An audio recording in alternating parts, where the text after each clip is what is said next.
So here we go, everyone. We're doing it. Oh, we made it.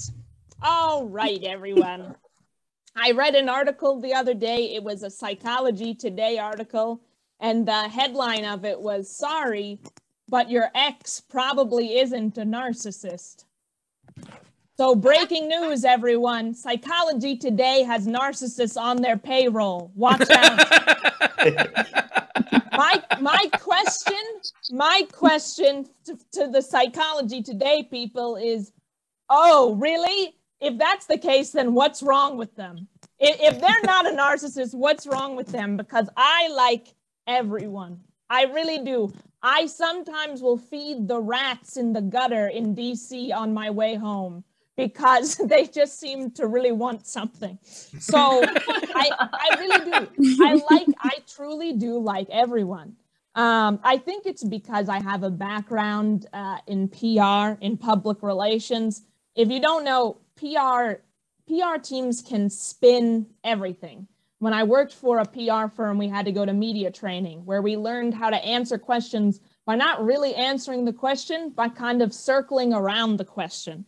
And the our media strategists would help us by giving us tips. Like, for example, if we would tell our PR team, hey, we're really struggling, we're dealing right now with some really mean internet trolls. Our media team would be like, they're not trolls, they're an engaged audience. You know, if we were to say, oh, we're really concerned so many people are unsubscribing from our emails. They're like, they're not unsubscribing, they're just taking a break. You know, if I were to say, I'm really worried about this sociopath in my life, they would be like, no, they're actually just a phlebotomist. I mean, there's so many ways to spin so many different things. But it is true. I really do like everyone. I try to give people the benefit of the doubt. The other day, I was walking home and I saw a man in the middle of Georgia Avenue and he was kind of yelling at people. And I was across the street and I was trying not to make eye contact because, you know, when someone's yelling, you probably don't want to look at them. But I couldn't stop looking at him because he just kept yelling. And when he noticed that I was looking at him, he pointed right at me and he was like, hey, hey. And then he paused and then he shouted at me and he said, you're angry. You want to go. And I thought, and I was like, you know what? That man is really perceptive because I am angry. So I mean, I do. I like everyone. But going back to the PR thing, something that I noticed about me is I feel guilty almost about everything. Like, you know, when I didn't want to look at the man, I was feeling guilty about it, even though he was the one that's yelling. And for me, at least, I feel like narcissists, they don't feel that guilt. It's like they have a built-in PR team in their head where they're able to spin everything. Nothing is ever their fault. Like, I don't know. For example, once I was going into a grocery store and I felt bad. I didn't hold the door for like an older person. And I still feel bad about this to this day. But I feel like if I was a narcissist, well, anyway, if you're a narcissist, team up with a regular person like me because we need to glean some tips from you. Like, how do I stop feeling guilty about this? I bet if I knew a narcissist, they'd be like, oh, don't feel bad. That old person hasn't felt agency in years. You let them walk through that door with dignity and pride. But you know what? I don't have that in my mind. I just don't. I was talking to someone the other day and they said to me something. They said, Stacy, just because you don't like someone doesn't mean they're a narcissist. Okay, that's probably true.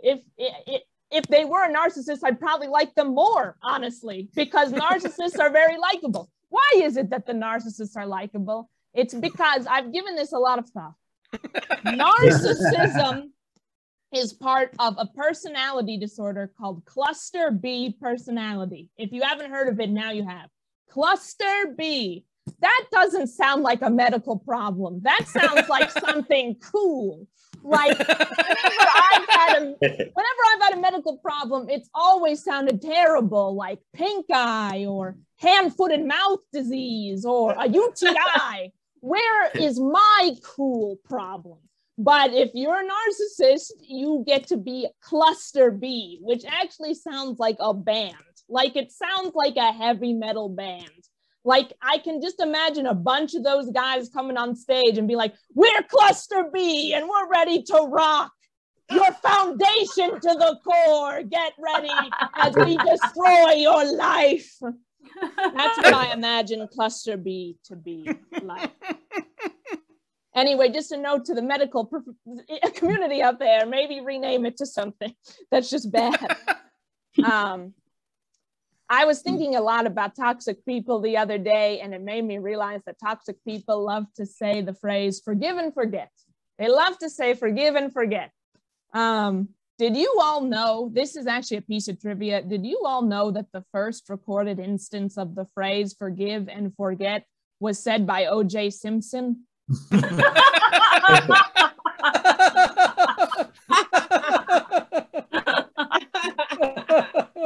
That's not true, but you didn't doubt it. You didn't doubt it. For those 30 seconds, I saw a lot of people being like, that actually makes sense. It makes sense.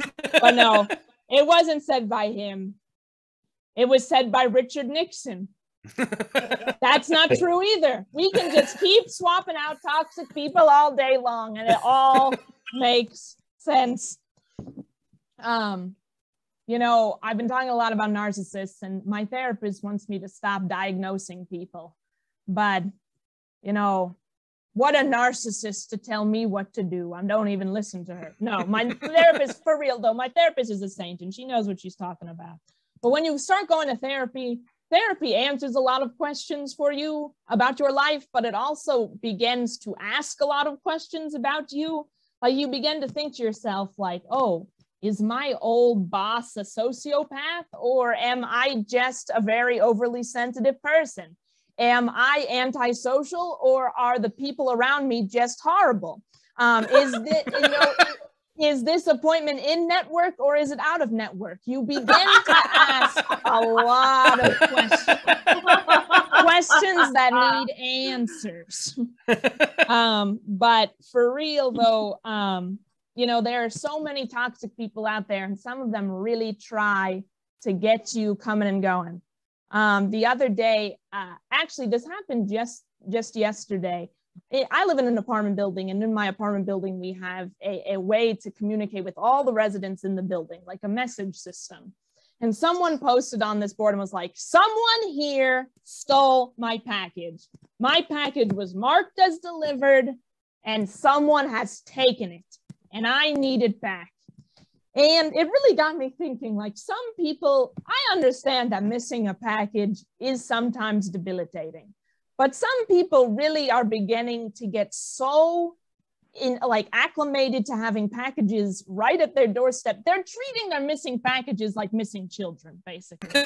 like these messages on this resident message board are starting to read like the beginning of a Law and Order SVU episode, where they're like, have you seen my package? It's yay high. It is from Amazon. It was last recorded at the corner of 1st and State, and it's gone.